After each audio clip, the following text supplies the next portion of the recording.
नमस्कार दोस्तों, आज हम देखेंगे कि बुद्धि के सिद्धांत के अंतर्गत जो फैक्टोरियल थ्योरी है, उसमें sampling theory, fluid and crystallize theory और हायरार्कियल थ्योरी क्या है।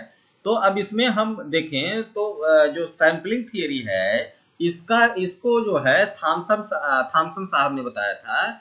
उनके अनुसार व्यक्ति का प्रत्येक कार्य निश्चित योग्यताओं का प्रतिदर्श है, एक सैंपल है। जो भी हम कार्य करते हैं वो एक निश्चित जो है सैंपल पर आधारित होता है। किसी विशेष कार्य को करने में व्यक्ति अपनी समस्त मानसिक योग्यताओं से कुछ का प्रतिदर्श के रूप में चुनाव कर लेता है। तो हमारे पास यदि कोई भी कार्य आता है तो जो सैंपल है उस सैंपल में से हम उस कार्य के अनुरूप बुद्धि का चुनाव कर लेते हैं। इस सिद्धांत में उन्होंने सामान्य कारकों की व्यवहारिकता पर जो है ज्यादा महत्व दिया। तो जो स्पीयरमैन ने जी फैक्टर और एस फैक्टर बताए थे, उसको थॉमसन साहब ने जी फैक्टर को ज्यादा महत्व दिया, क्योंकि जी फैक्टर हमारा मेन फैक्टर है, ये हमको आनुवांशिक रूप से प्राप्त हुआ है। तो उसी में से व्यक्ति अपनी जो समस्या आ रही है या जो उसको टास्क दिया गया है उसके लिए जो है बुद्धि का चुनाव कर लेता है। थॉमसन के अनुसार व्यक्ति का बौद्धिक व्यवहार अनेक स्वतंत्र योग्यताओं पर निर्भर करता है, परंतु परीक्षा करते समय उनका प्रदर्श ही सामने आ पाता है। तो हमारे जितने भी व्यवहार हैं, कुछ भी हम कार्य कर रहे हैं, वो सभी के सभी एक पर्टिकुलर जो फैक्टर सैंपल है उससे लिए जा रहे हैं। सैंपल के अनुसार जो है टास्क के अनुसार सैंपल से उस प्रकार की बुद्धि बाहर निकलती है जो आपकी समस्या या टास्क को पूरा करती है। तो ये सैंपलिंग थियरी जो है थॉमसन साहब ने बताई। अब दूसरा देखें कि फ्लूइड और क्रिस्टलाइज मॉडल क्या है। तो ये इसको सबसे पहले रेमंड कैटल ने 1971 में बताया था। उन्होंने बताया कि बुद्धि में दो कारक होते हैं, फ्लूइड और क्रिस्टलाइज।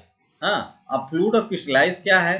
कैटल कहते हैं कि फ्लूइड सामान्य योग्यता या वंशानुक्रम पर निर्भर करता है, जबकि क्रिस्टलाइज्ड योग्यता जो है वह अर्जित कारकों पर निर्भर करता है। अगर इसको बेहतर समझना हो तो आप स्पीयरमैन के जी और एस फैक्टर को ले लें, जो टू फैक्टर थियरी है।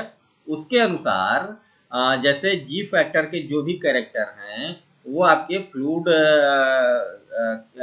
जो है मॉडल से मिलेंगे, और जो एस फैक्टर के जितने कैरेक्टर हैं वो सभी के सभी आपके क्रिस्टलाइज मॉडल से मिलेंगे।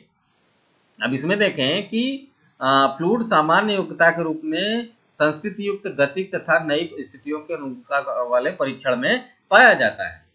क्रिस्टलाइज्ड सामान्य योग्यता अर्जित संस्कृतियों, उपलब्ध कौशलों तथा नई स्थिति से संबंधित वाले परीक्षणों में एक कारक के रूप में मापी जाती है। फ्लूइड सामान्य योग्यता, जिसको हम लोग स्मॉल जी एफ कहते हैं, या क्रिस्टलाइज को स्मॉल जी सी से जो है इसको डिनोट करते हैं, विभिन्न जो है जैव रासायनिक क्रियाओं से संचालित होती है। ठीक है, ये सभी के सभी फैक्टर आप देखेंगे तो आपके जी फैक्टर से मिल रहे हैं, जबकि क्रिस्टलाइज वाला एस फैक्टर से मिल रहा है, क्योंकि ये जो है जी फैक्टर जन्मजात होता है, और जो है इस पर जो है किसी प्रकार के ट्रेनिंग का प्रभाव नहीं पड़ता। तो उसी तरीके से क्रिस्टलाइज मॉडल भी है। ठीक, तो ये जो है आपका रेमंड वी कैटल का फ्लूइड एंड क्रिस्टलाइज मॉडल की का सिद्धांत है, इंटेलिजेंस के अंतर्गत आता है। अब तीसरा देखें सिद्धांत, तो हायरार्कियल थियरी है, या इसको पदानुक्रम सिद्धांत कहते हैं। इसको बर्ट और वर्नर ने 1900 जो है 65 में बताया था। इनके अनुसार जो हमारा जी और एस फैक्टर है उसको मेन फैक्टर इन्होंने माना, और एक जो है हायरार्की तैयार की, या इसको कहें वंश वृक्ष, जीनोलॉजिकल ट्री जिसको कहा जाता है, उसको तैयार किया, जिसमें इन्होंने जी फैक्टर को सबसे ऊपर और एस फैक्टर को, जो स्पीयरमैन के जी और एस फैक्टर है, उसको सबसे नीचे रखा और एक पिरामिड तैयार किया, या जीनोलॉजिकल या वंश वृक्ष तैयार किया, जिसको उन्होंने हायरार्की का नाम दिया।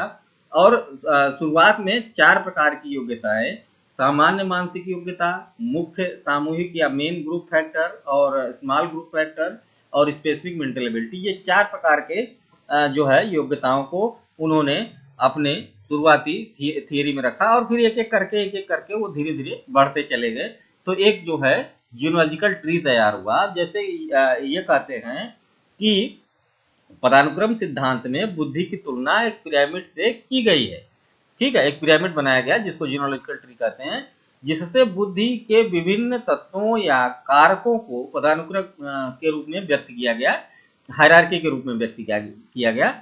पिरामिड में सबसे ऊपरी भाग में स्पीयरमैन के जी फैक्टर को रखा गया, जो हमने कहा जनरल फैक्टर, और जिसकी आवश्यकता सभी तरह के मानसिक कार्यों में होती है। तो शुरुआत में सबसे ऊपर जी फैक्टर रहेगा। दूसरे पदानुक्रम में थ्रस्टन के ग्रुप फैक्टर के जो भी जो तत्व हैं, जैसे शाब्दिक और जो है शैक्षिक कारक, जो मेन कारक हैं, फिर व्यवहारिक और यांत्रिक कारक। तो धीरे धीरे आप देखेंगे कि चीजों को फिर उन्होंने एक हायरार्की के रूप में व्यक्त करना शुरू किया। पहले स्पीयरमैन के जी फैक्टर को रखा, फिर थ्रस्टन के जो वर्बल एबिलिटी है उसको रखा, फिर इसके बाद जो है गिलफर्ट की जो थियरी है उसके मल्टी फैक्टर को, वर्बल को, एजुकेशनल को, उसको फिर रखा। तो इस तरीके से, और लास्ट में सबसे ऊपर एस फैक्टर को रखा। तो इस तरीके से एक हायरार्की तैयार हुई, जो आपकी जो है जीनोलॉजिकल ट्री या वंश वृक्ष के रूप में जानी जाती है। तो अच्छा, इसमें जो है इन्होंने कई नाम दिए छोटे छोटे, जैसे सामान्य मानसिक योग्यताओं में भी योग्यताओं को उन्होंने स्तरों के आधार पर 2 वर्गों में विभाजित किया, जो हम लोग बात कर रहे थे कि थ्रस्टन के अनुसार बांटा। फिर जो है गिलफर्ट के अनुसार उसको जो है हायरार्की में रखा। पहले वर्ग में उन्होंने क्रियात्मक, प्रैक्टिकल और यांत्रिक एबिलिटी को रखा, जिसको उन्होंने KM नाम दिया, स्मॉल k और स्मॉल m। दूसरे में उन्होंने वर्बल और न्यूमेरिकल योग्यताओं को रखा, जिसको उन्होंने V और D नाम दिया, वर्बल और एजुकेशनल नाम दिया। अंतिम स्तर पर उन्होंने विशिष्ट मानसिक योग्यताओं को रखा, जो आपकी यस फैक्टर होते हैं, जो स्पेसिफिक फैक्टर होते हैं, उनको रखा। तो एक हायरार्की तैयार हुई, एक जीनोलॉजिकल ट्री या वंश वृक्ष तैयार हुआ। तो इस तरीके से ये आपकी बर्ट एंड वर्नन की हायरार्किकल थियरी है। अब इसके बाद हम लोग देखेंगे गिलफोर्ड की।